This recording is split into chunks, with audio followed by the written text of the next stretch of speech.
가요입니다. 작년 공개방송에는 지역 주민을 초청해서 진행했었는데요. 올해는 코로나19로 인해 비대면으로 언택트 공개 방송을 진행하게 되었습니다. 다양한 공연과 정보, 그리고 우리들의 소소한 일상을 나누면서 신체적 거리는 멀지만 마음만큼은 가까워지는 알찬 시간이 되길 바라며 지금부터 2020년 주라주라 들어주라 이웃집 라디오 공개 방송을 시작하겠습니다. 네, 오프닝 공연으로는 국립국악중학교 가야금과에 재학 중인 박서영 학생의 가야금 연주가 있겠습니다. 함께 공연 보시죠.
네, 박서영 학생의 가야금 소리와 가을 풍경이 잘 어우러져서 1부 시작이 벌써 풍성해지는 것 같네요.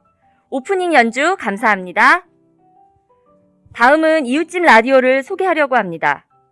이웃집 라디오는 2018년부터 현재까지 양천 해누리복지관에서 양천구 주민들의 소소한 일상과 지역의 다양한 정보를 라디오 방송과 유튜브 영상 제작을 통해 이웃들과 소통하고 있습니다. 현재까지 이웃집 라디오의 활동 영상으로 한번 살펴볼까요?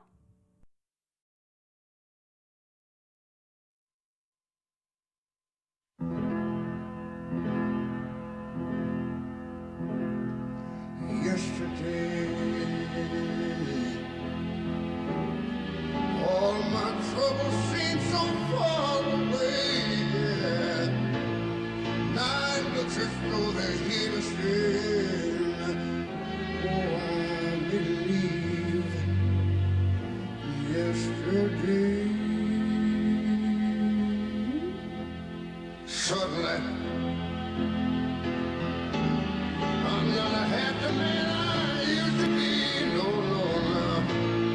There's a shadow hanging over me, and oh, yesterday came suddenly. Why did she have to go? I don't know. She wouldn't say, but wait a minute. I said something wrong, not long for yesterday.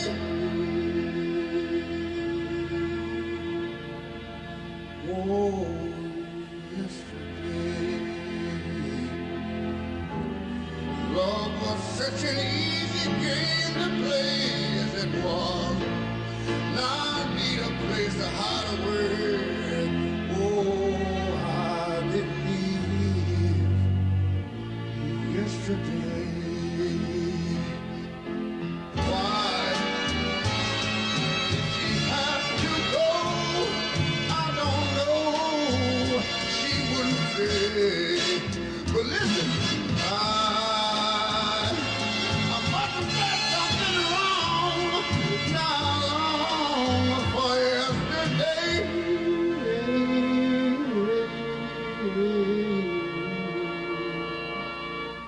Yesterday, love was such an easy game to play. Now I need a place to hide away. Oh, I believe yesterday.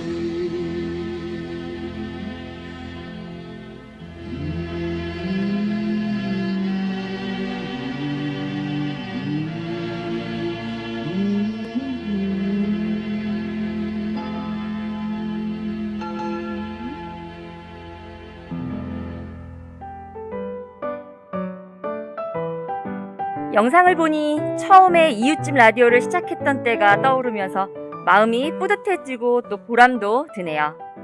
다음 순서로는 이웃집 라디오 공개 방송을 위해 귀한 시간 내어 참석해주신 양천 해누리복지관 김경환 관장님의 인사 말씀이 있겠습니다.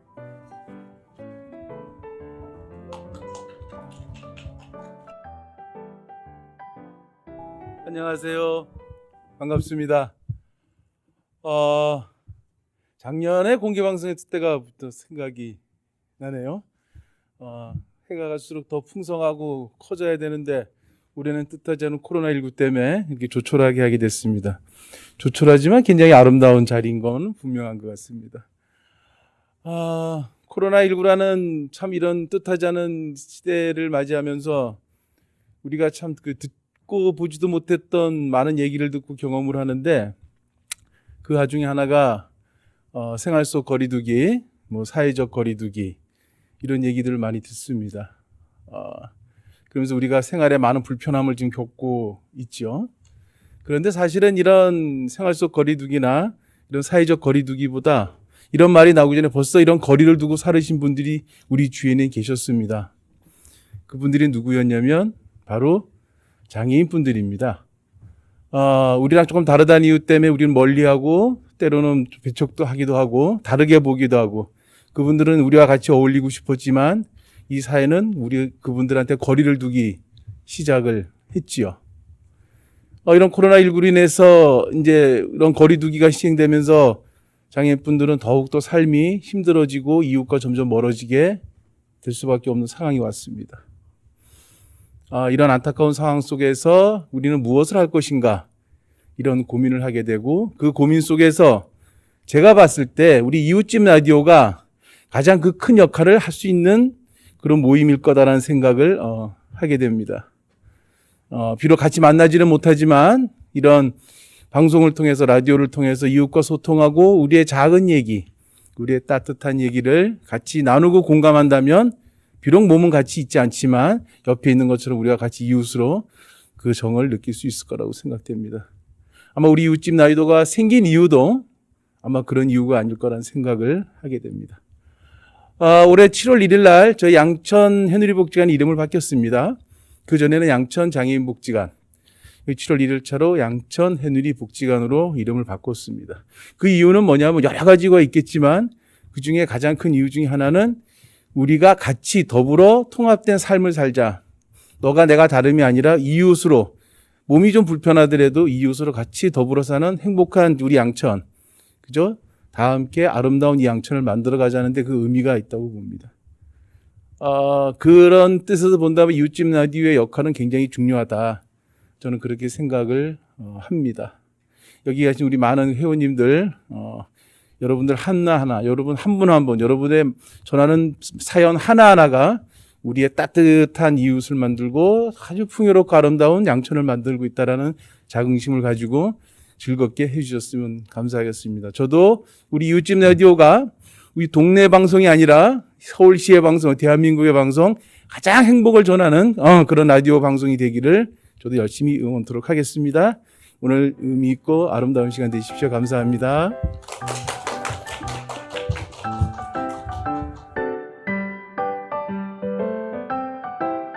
네, 관장님의 인사 말씀 잘 들어봤습니다.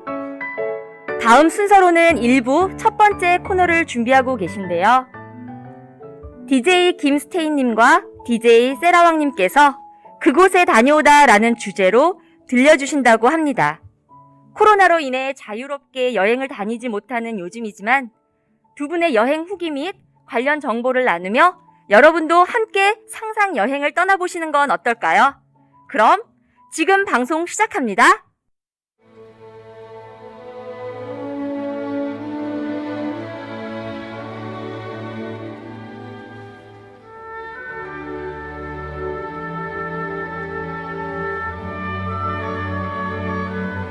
남해보다 남미에 먼저 다녀왔습니다.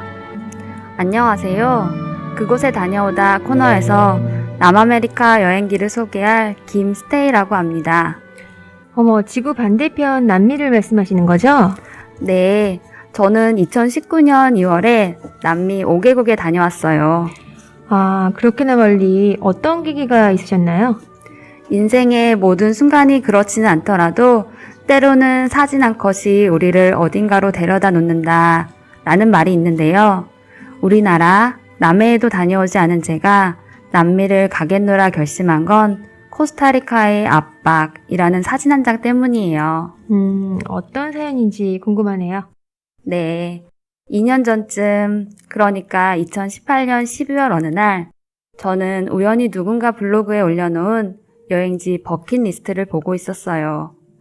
코스타리카의 수도 산호세였고 저는 코스타리카가 동유럽의 어디쯤이라고 생각하며 실망했죠. 왜냐하면 그 당시 저는 어디든 당장 떠나고 싶었거든요. 우리나라가 겨울이면 유럽도 겨울일 텐데 저는 추운 날씨에 여행하는 것이 싫었으니까요. 아쉬워하면서도 지도를 찾아보는데 아니, 코스타리카는 유럽이 아닌 중남미였어요. 남미는 우리와 계절이 반대여서 12월인 그때 거기는 여름의 시작이었던 거죠. 그리고 결정적으로 연관 검색어인 사진 한 컷을 보게 되었어요. 아무것도 아닐 수 있는 이 사진을 보고 저는 정말 오랜만에 한참이나 웃을 수 있었죠. 2002년 월드컵 당시 한국으로 취재하러 온 코스타리카의 기자 한 명은 코스타리카의 보도진, 즉 프레스 오브 코스타리카라고 등판에 새겨진 반팔을 입고 있었는데요. 옷 등판에는 영어 말고 한국어 버전도 있었는데 그 번역이 코스타리카의 압박이었던 거예요. 아마 그 당시 저는 즐거운 일이 하나 없었기에 그렇게 적절한 유치함이랄까? 가벼운 생각의 전환이 제게 정말 필요했던 것 같아요. 하지만 코스타리카 여행에 대해 알아보니 걱정이 앞섰어요. 그곳은 중남미 중 치안이 좋은 편에 속하지만 살인사건 같은 범죄율이 한국 대비 몇 배 일어난다는 한 줄의 기사가 저를 머뭇거리게 만들었죠. 여자 혼자 떠날 여행지치고는 뭔가 와닿지 않았어요. 그렇지만 아무도 저를 모르는 곳으로 떠나고 싶은 마음이 더욱 커져갔고 결국 고심 끝에 코스타리카 대신 남미 패키지 여행을 결정했어요. 우선 남미는 잘 아시겠지만 아주 멀어요. 남미의 여러 나라들과 우리나라의 시차는 12시간 내외거든요. 그러니까 지구 반대편에 있는 거죠. 특히 제가 다녀온 아르헨티나와 한국과의 시차는 정확히 12시간인데요. 저희 관광 가이드는 이렇게 설명해 주었어요. 한강을 계속 파서 지하로 내려오면 아르헨티나를 지나는 긴 강인 파라나 강에 다다를 수 있다고요. 저는 남미에서 브라질의 이과수 폭포와 아르헨티나의 탱고, 페루의 마추픽추와 칠레의 안데스 산맥, 그리고 볼리비아의 우유니 소금 사막을 보았고 이를 위해 제가 몇 년 동안 저축한 돈을 금세 탕진하고 말았죠. 그러면서도 돈은 쓰는 재미로 버는 거지 라며 저를 안심시켰어요. 남미는 직항 비행편이 없어요. 그래서 더 멀게 느껴지나 봐요. 저는 가는 편에는 독일을 경유했고 한국으로 오는 편에는 미국을 경유했어요. 덕분에 지구 한 바퀴를 돌아오는 경험을 했죠. 제게 있어 남미 여행 중 최애 여행지, 즉 비행기를 24시간 넘게 타더라도 다시 한번 꼭 가보고 싶은 곳은 브라질과 아르헨티나의 경계에 있는 이과수 폭포예요. 이과수 폭포는 세계 최대의 자연경관으로 불리고 있고 폭포를 통해 쏟아져 내리는 물의 양은 초당 1000톤이라고 합니다. 최대 낙차가 100m가 넘는 아름답고 장엄한 모습, 우레소리 같은 폭포수가 떨어지기에 누구든 그 소리에 압도당할 수밖에 없지요. 국립공원으로 조성된 숲길을 따라 천천히 걸어 들어가면 금세 만날 수 있는 여러 개의 폭포 줄기와 반짝이는 무지개. 정말 쉽게 형언할 수밖에 없는 경관에 세계 각지에서 온 사람들은 환호하며 박수치고 행복에 가득 찬 표정으로 모두 웃고 있어요. 저는 너무나 가슴이 벅차 눈물이 날 것 같았고요. 그때 느낀 감정은 그 어떤 형용사, 감탄사로도 표현하기 어려워요. 그저 내가 정말로 행복하게 살아있음을 느낄 수 있는 시간이었죠. 저를 암흑기에서 깨워준 코스타리카로는 비록 떠나지 못했지만 남미로 향한 작년의 인생 여행이 아직도 눈에 서네요. 올해 코로나로 지친 저를 위로해주는 감사의 시간이었습니다. 감사합니다. 네, 김스테이님의 남미 여행기 잘 들었습니다. 다음 순서는 아이와 함께하는 여행지를 들어보겠습니다. 네, 안녕하세요. 아이와 함께 가는 여행지를 소개하는 세라왕입니다. 세계는 한 권의 책이다. 여행하지 않는 자는 그 책의 단지 한 페이지만을 읽을 뿐이다. 초대 그리스도교의 위대한 철학자이자 가톨릭 성인인 성 아우구스티누스는 여행에 대해 이러한 명언을 남겼는데요. 여행은 새로운 풍경과 낯선 사람들과의 만남일 뿐만 아니라 자아 성장의 기회가 되기도 합니다. 여행은 남녀노소 누구나 좋아하지만 특히 어린아이를 키우는 엄마들은 매주 어디를 갈까 많이 알아보게 되는데요. 교육을 위해서이기도 하지만 에너지 넘치는 아이들이 집안에만 있는 걸 힘들어하기 때문인 경우도 많죠. 요즘은 특히 계절이 좋을 때이니 특별히 산행을 추천드리고 싶네요. 그렇다면 어린이들이 등산을 하면 어떤 점이 좋을까요? 전문가들이 말하는 등산의 장점은 여러 가지가 있는데 건강 및 집중력과 문제 해결 능력뿐만 아니라 정상에 올랐을 때 작은 성취감으로 큰 만족감을 얻으며 도전 정신까지 키울 수 있다고 합니다.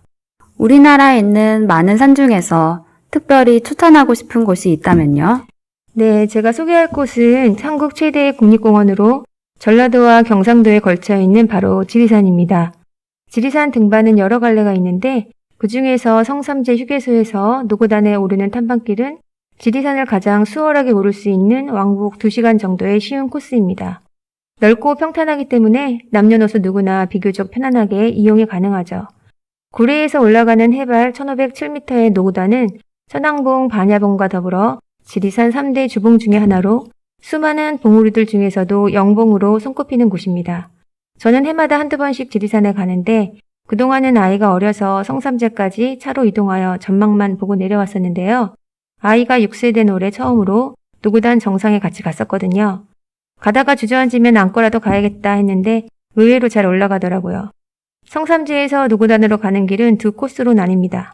짧지만 돌계단이 있는 코스와 약간 돌아가지만 편한 길이 있는데 오히려 돌계단을 더 재미있게 생각했어요. 가는 길에는 심심하다, 다리 아프다면서 자꾸 안아달라 했는데 그때는 누가 빨리 갈지 내기를 한다든지 맛있는 간식을 틈틈이 주면서 달래다 보면 어느새 정상에 다다들게 되더라고요.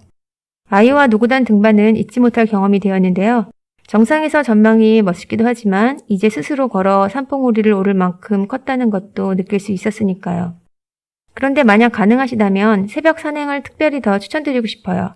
가는 길에 밤하늘에 쏟아질 것 같은 별들, 그리고 구례의 일경인 노고단 운해의 장관을 보실 수 있기 때문입니다. 노고단 운해의 아름다움을 표현한 말이 있는데요. 구름과 안개가 파도처럼 밀려와 노고단을 감싸 안을 때 지리산은 호련히 아름다운 구름 바다의 절경을 드러내는데 이는 가히 지리산을 지리산답게 만드는 풍경이다 라고 하네요. 또 한 가지 잊지 말아야 할 것은 출발 전에 국립공원 홈페이지에서 노고단 탐방 예약을 하고 떠나셔야 합니다. 요즘은 현장 예약을 받지 않는 경우가 있더라고요. 두 번째 소개해드릴 곳은 사성암입니다.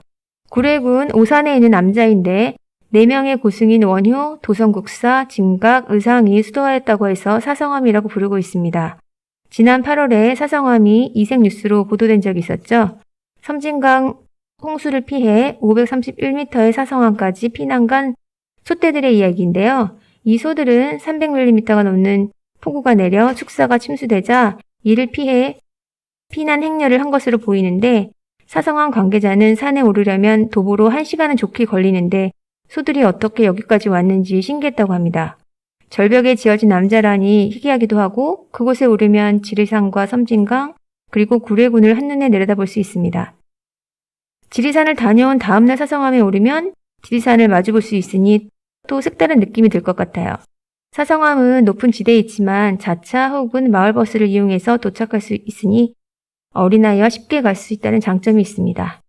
만약 1박을 한다면 어떤 숙소가 좋을까요? 네, 고택에서 특별한 하룻밤을 추천하고 싶네요. 쌍산제는 구례군에 있는 300년 된 고택인데 마치 외갓집에 온 듯한 따스한 온기가 살아있는 곳입니다. 쌍산제에는 나눔의 뒤주가 보존되어 있는데 과거 춘궁기 시절 식량이 부족한 어려운 이웃들이 필요한 만큼 사용하고 다음에 이자 없이 갚게 했다는군요. 지금은 한옥을 체험할 수 있는 색다른 쉼터이자 체험 공간으로 활용되고 있는데 전통 정원을 품은 마루에서 차 한 잔을 마실 수가 있고요. 저녁이 되면 관람객은 들어올 수 없고 숙박객만 머무른다니 조용히 고택에서의 하룻밤을 보낼 수 있을 거예요. 특히 도시에서 자란 어린이들에게는 더욱더 신기한 체험이 될 것 같네요. 네.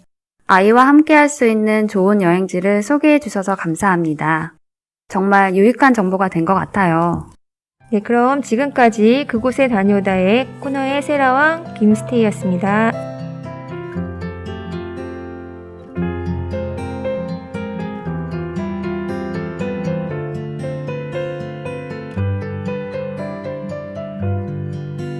별 하나 있고 너 하나 있는 그곳이 내 오랜 밤. 네, 두 분의 여행 소개지 이야기를 들으면서 저도 최근 여행을 다녀오지 못한 아쉬움을 달래고 위안을 얻는 시간이 되었습니다.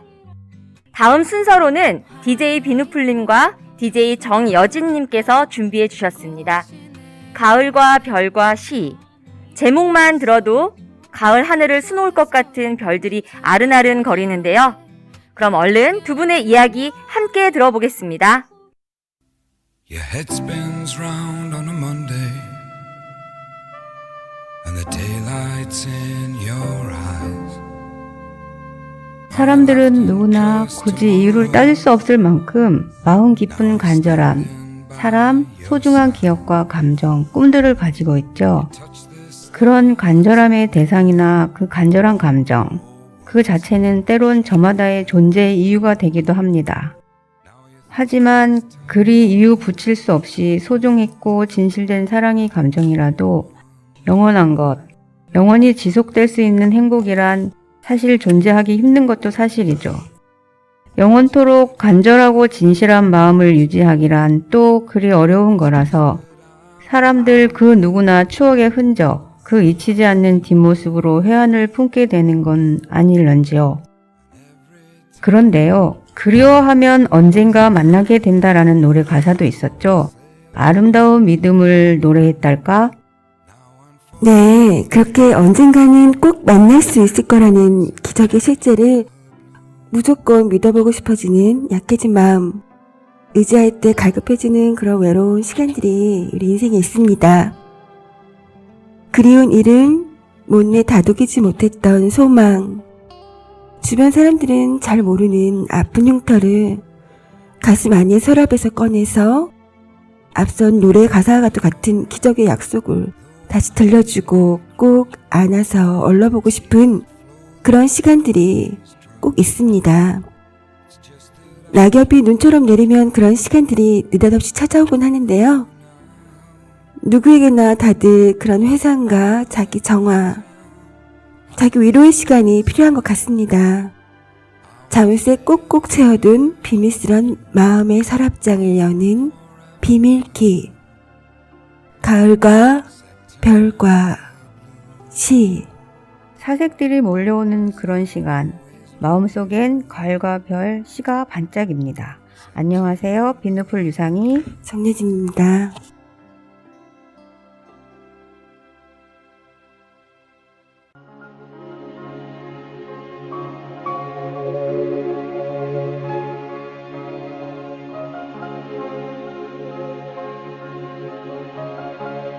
아름다운 얘기를 하자.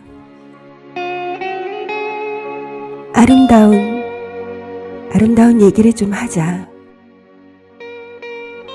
별이 자꾸 우리를 보지 않느냐. 닷돈딸이 외떡을 사먹을지에도 살구꽃이 환한 마을에서 우리는 정답게 지냈다. 성황당 고개를 넘으면서도 우리 서로 의지하면 든든했다.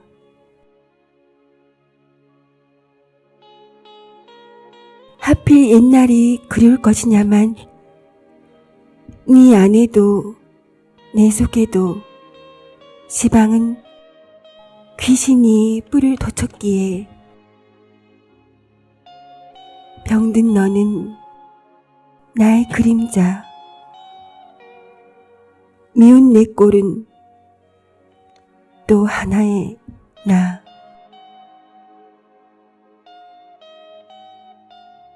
어쩌자는 얘기냐? 너는 어쩌자는 얘기냐? 별이 자꾸 우리를 보지 않느냐? 아름다운 얘기를 좀 하자.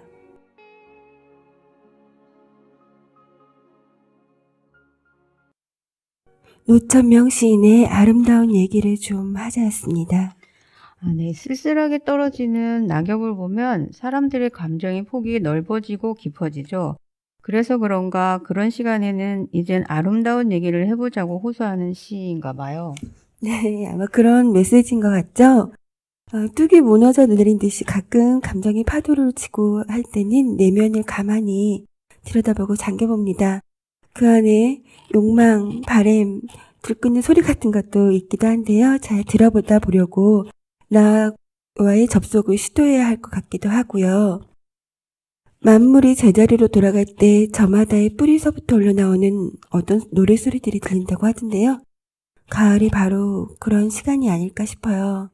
저도 제 깊은 데서 울리는 울음이나 멜로디가 있나 시인이 얘기 나눠보자는 그런 아름다움은 아직 내 안에 남아있는지, 그리고 그런 남아있는 순수 같은 것을 같이 별 보면서 밤새 얘기 나눌 영혼의 친구 같은 존재들은 있는지, 잊고 살고 있진 않은지 그런 생각이 들었습니다.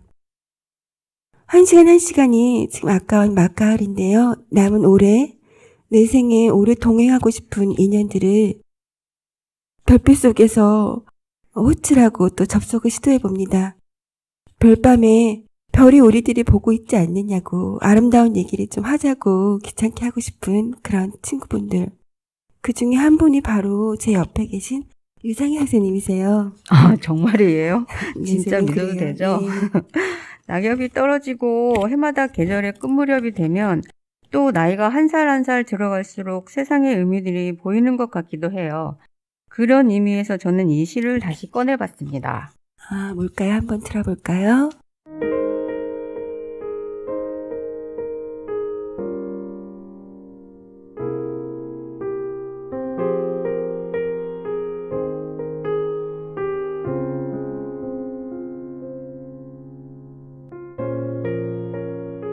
흉터라고 부르지 말라. 한때는 이것도 꽃이었으니 비록 빨리 피었다 졌을지라도 상처라고 부르지 말라. 한때는 눈부시게 꽃물을 밀어 올렸으니 비록 눈물로 졌을지라도 죽지 않을 것이면 살지도 않았다. 떠나지 않을 것이면 붙잡지도 않았다. 침묵할 것이 아니면 말하지도 않았다. 부서지지 않을 것이면, 미워하지 않을 것이면 사랑하지도 않았다. 옹이라고 부르지 말라. 가장 단단한 부분이라고. 한때는 이것도 열이디 열였으니 다만 열정이 지나쳐 단 한 번 상처로 다시는 피어나지 못했으니. 네, 유시아 시인의 옹이입니다. 이 시는 나의 상처는 돌, 너의 상처는 꽃이라는 유시아 시인의 시집에 수록되어 있는 시인데요. 옹이의 사전적 의미는 나무의 몸에 박힌 가지 밑부분 또는 굳은 살을 비유적으로 이르는 말이라고 해요. 그리고 또 가슴에 맺힌 간종 따위를 비유적으로 표현하기도 하고요. 옹이라는 오브제를 통해서 반영시키는 애절함이 잘 표현된 듯 느껴지기도 하는데요. 이 시를 읽으면 사랑의 시처럼 느껴지기도 하고 자신에 대한 끊임없는 고뇌나 연민의 시 같기도 합니다. 한 사람의 인생이 녹아든 것 같은 나무에게 감정이입한 시인의 깊은 감성이 느껴지기도 합니다. 세상을 살아가면서 상처 한 번 받지 않은 사람은 없잖아요. 다들 마음속에 작은 옹이든 큰 옹이든 하나씩 가지고 삶을 살아간다고 생각합니다. 상처가 꽃이 되는 옹이처럼 내 안에 어둠이나 아픈 산나망상에 가득한 그런 애절함들이 결국은 꽃으로 표현하는 것 같습니다. 그렇게 내려놓고 낮아지게 되는 가을, 겸허하고 정글해지게 되는 게 가을인데 이제 때가 되었습니다 라고들 했잖아요. 그런 초연함과 성숙함이 전해지는 것 같아요. 그런 것이 또 가을의 사명이고 가을 속에 있는 우리들의 숙제가 아닌가 그런 생각이 드네요. 네, 떠나가는 가을. 흔히 하는 말로 쏘아진 화살처럼 잡을 수 없는 시간이 지나면 이제 저희도 겨울을 맞이하고 겨울이 올 텐데요. 우리도 예쁘게 손을 들어서 배웅하고 문 앞에서 기다리는 겨울을 정중하게 맞이해야겠어요. 오늘 하루가 지나고 올 가을은 또 한 조각의 추억으로 남겠죠. 올해도 사진이나 일기 같은 것들을 부지런히 욕심것들 남겨두셨는지요. 새로운 한 해는 마스크가 필요 없기를, 억울한 사람들도 없기를. 네, 모든 이들에겐 오늘이 제일 젊은 날이라고 하던데요. 그렇게 소중한 날 음악 같은 시 한 술, 시 같은 노래 한 잔에 취해보고 싶은 유일무이한 그런 순간입니다.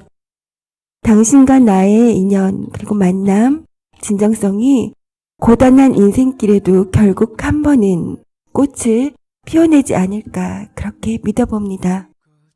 네, 그렇게 귀한 시간 함께 별 같고 꽃 같은 시 한 편을 여러분들에게 띄워보았습니다. 감사합니다. 부활입니다. 친구야, 너는 아니. 나무가 꽃을 피우고 열매를 달아줄 때 사실은 참 아픈 거래. 친구야 봄비처럼. 네, 두 분의 멋진 목소리와 시가 어우러져 가을을 잠시나마 마음껏 느낄 수 있는 시간이었습니다. 다음 순서로는 음악동화로 잘 알려져 있는 피터와 늑대라는 작품을 각색하여 낭독극을 선보이려고 하는데요. 이웃집 라디오의 주옥같은 목소리를 가진 6명의 DJ들이 모여 준비했다고 합니다. 저도 함께 참여하면서 다들 선생님들의 숨겨진 끼를 발견할 수 있는 시간이었고요. 동물 친구들과 함께 떠나는 숲속 이야기 궁금하시죠? 피터와 늑대 낭독극을 지금 시작하겠습니다. 이 세상엔 아픈 것들이 너무 많다고 아름답기 위해선 눈물이 필요하다고 엄마가 혼잣말로 하시던.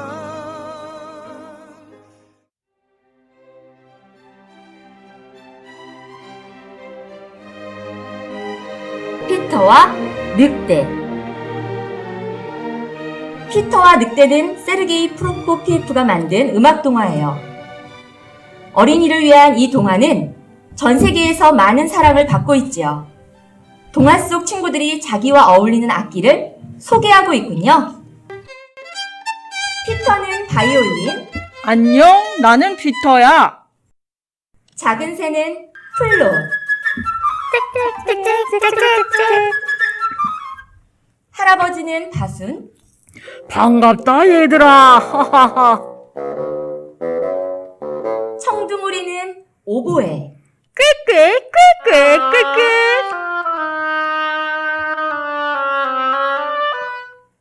고양이는 클라리넷, 사냥꾼은 팀파니,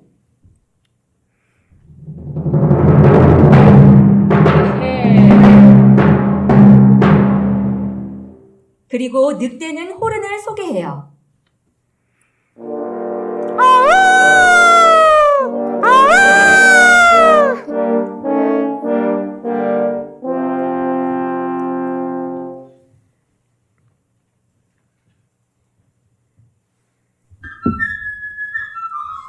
피터가 들판으로 놀러 나갔어요.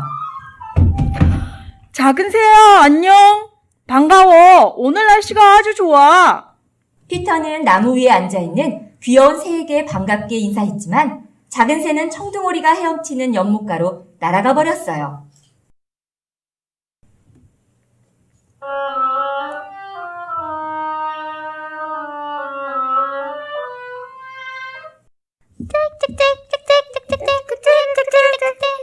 작은 새와 청둥오리는 만나자마자 서로를 놀리기 시작했어요. 날지도 못하면서 무슨 새라고? 작은 새가 소리쳤지요. 너는 헤엄도 못 치잖아. 꾀.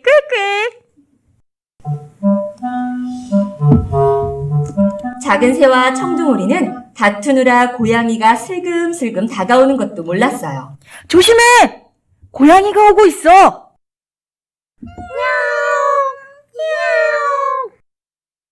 아이쿠. 어이쿠. 꾀. 깜짝 놀란 작은 새는 나무 위로, 청둥오리는 얼른 연못 가운데로 달아났어요. 그때 피터의 할아버지가 밖으로 나왔지요. 할아버지는 문을 열어놓고 놀러 나간 피터를 혼냈어요. 피터야, 늑대가 나타나면 어쩌려고 그러냐? 괜찮아요, 할아버지. 숲속에 늑대는 없어요. 무슨 소리야? 어여 들어오너라. 할아버지는 피터를 집 안으로 데리고 들어간 뒤 문을 꼭 잠갔어요. 피터가 집에 들어가자마자 정말로 커다란 늑대가 나타난 게 아니겠어요?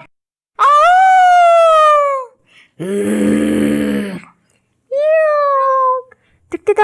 안 되겠군. 얼른 도망가야지. 아이고, 우리 살려. 그러자 고양이는 재빨리 나무 위로 올라갔고 놀란 청둥오리는 얼른 물 밖으로 뛰쳐나왔지요. 하지만 밖으로 나온 건 큰 실수였어요. 늑대가 달아나는 청둥오리를 붙잡아 한 입에 꿀꺽 삼켜버렸거든요.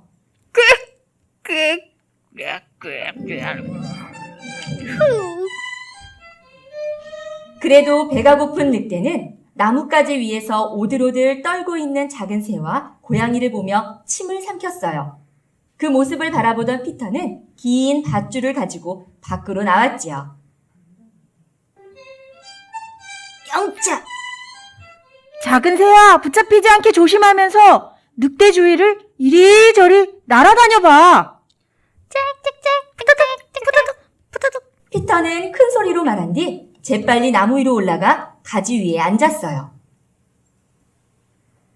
그리고 밧줄로 올가미를 만들어 늑대의 꼬리에 살짝 걸고 힘껏 잡아당겼지요.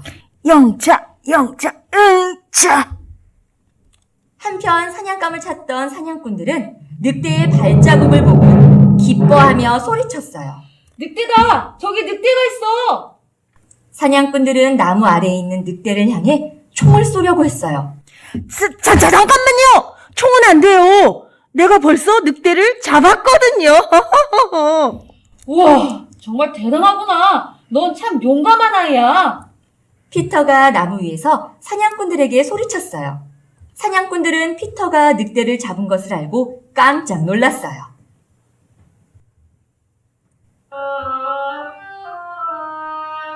나무에서 내려온 피터는 노래를 부르며 늑대를 끌고 갔지요. 그 뒤에는 사냥꾼이 피터를, 할아버지는 사냥꾼을, 고양이는 할아버지를, 작은 새는 그들의 머리 위를 따라갔어요. 그때 갑자기 어디선가 꽥꽥거리는 소리가 들렸어요. 산채로 잡아먹힌 천둥오리가 늑대의 뱃속에서 내는 소리였지 뭐예요. 그렇게 피터는 잡은 늑대를 동물원으로 안내하고 한바탕 시끄러웠던 소동이 끝이 났답니다. 정말 재밌다. 싱싱 그네를 타요. 영차 푸른 다리를 건너요. 도닥도닥 모래성을 쌓요. 코코가 어디로 갔지? 코코야 어디 있니?